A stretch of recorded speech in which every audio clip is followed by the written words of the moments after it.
Get started. Last night, it was around 7 o'clock, uh, 6, 7 o'clock yesterday evening. A man in Kenosha, Wisconsin, was shot by the police. Now, fortunately, he is still alive. This was not a murder; it was merely an attempted murder by a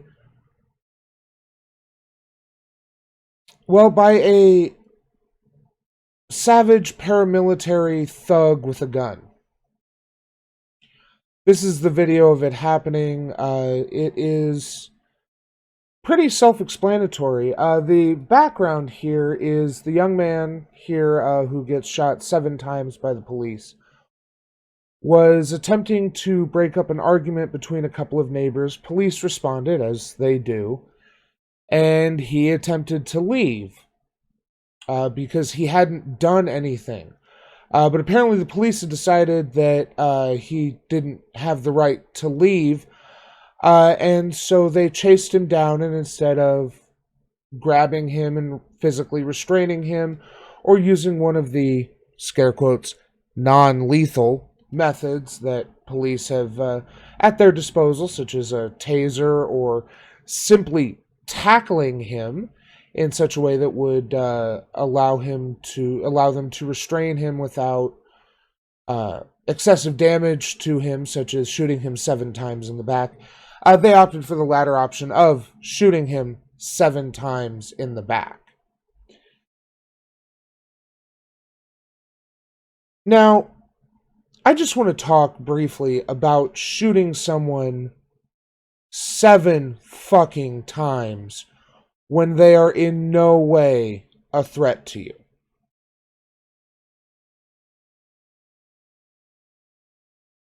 That betrays, in my mind, a certain amount of passion, a certain amount of anger, desire to not just subdue a dangerous individual, as I'm sure they're saying, but also to a desire to cause harm, a desire to specifically to kill this person. I've been around guns my whole life. I was raised from an early age how to behave around guns and how to treat them, how to behave maturely around guns. And one thing is to be sure of your target and to make every shot count. 7 shots, point blank range, into the back of someone who is a threat to literally no one is absurd. It is excessive. 1 shot is excessive, to be clear. But 7 shots in the back is an absolute travesty, is ridiculous.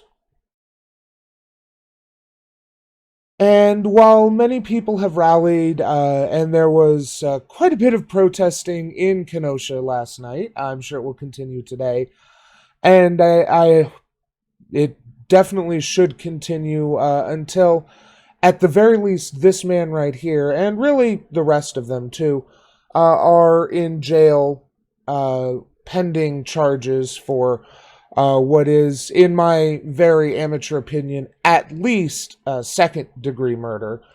Not first degree. There doesn't appear to be any premeditation to this, but this is a clear example of performing an action which you know can be lethal. Actually, I let my passion get ahead of me there. This is not a murder charge yet. It's merely attempted murder. But as usual, when something like this happens, when a black man dies, The conservative, or is attempts are made on his life by police officers. Conservatives come out of the woodwork to talk about how he was no angel, how he was a terrible person and thus deserved to be shot 7 times in the back. Infamous fascist collaborator Andy Ngo came out with this, talking about how he has had um, arrests in the past, I believe he has a sexual assault charge. Okay, maybe he wasn't a great guy. Maybe he was uh, a a shitty human being who made mistakes in his life. Doesn't mean he deserves 7 shots in the back in front of his 3 children who are also in the car. It doesn't mean that he deserved to go down like this. There have been I've seen other similar cases which spelled out a number of charges, and okay. Even if they were trying to serve a warrant on him, which is not uh, indicated to be the case, uh, shooting him in the back when he was walking away like that is not how you should handle that situation. I don't know where these cops were trained, who they were taught, or who taught them, how they were instructed to handle someone who was unarmed walking away from them. But if the standard operating procedure is to all but empty the magazine into his back, then that is a policy that the Kenosha, Wisconsin Police Department needs to definitely revisit. Because there's no excuse for this. Dumbass, why do people hate police? Police shoots parents in front of their kids. Law and order has been served. True, Wizard's Bread book. Yeah, exactly. So, I don't know that there's much else to say here. Justice for Jacob Blake. It doesn't matter what kind of person he was. It doesn't matter what kind of record he had. He did not deserve to have his life nearly ended as it was last night. And it may still end. He is in, from what I've heard, not the best condition, as you might imagine. Although there's a part of me that kind of wants to make a joke about how even with 7 bullets they couldn't kill him, which shows how shitty the cops were. But that may be a little a bridge too far here. Suffice it to say, whether he survives or not, this was a travesty, and the government needs to the government needs to do something, and the only way they're going to do something is if the people of Kenosha put pressure on them. Not much else to say there. So hyped for the Cold War release, think Activision would be really fair with both sides of the Cold War. JK there, yeah. Also consider prison abolition along with police abolition. Yes.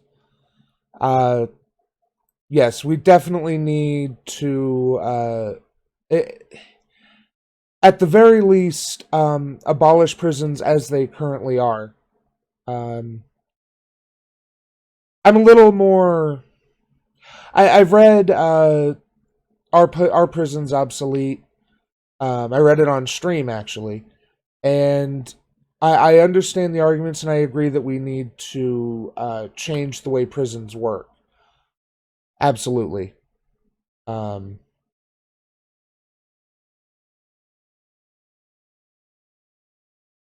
So yeah, justice for Jacob Blake. This was a horrible tragedy that should never have happened, and the fact that the officer who did this is walking free today is awful. Is just horrendous. Hey, thanks for watching. Hope you enjoyed the show. Remember to like, share, and leave a comment because it helps me. Subscribe and ring that bell to help you. Thanks, and we'll see you next time.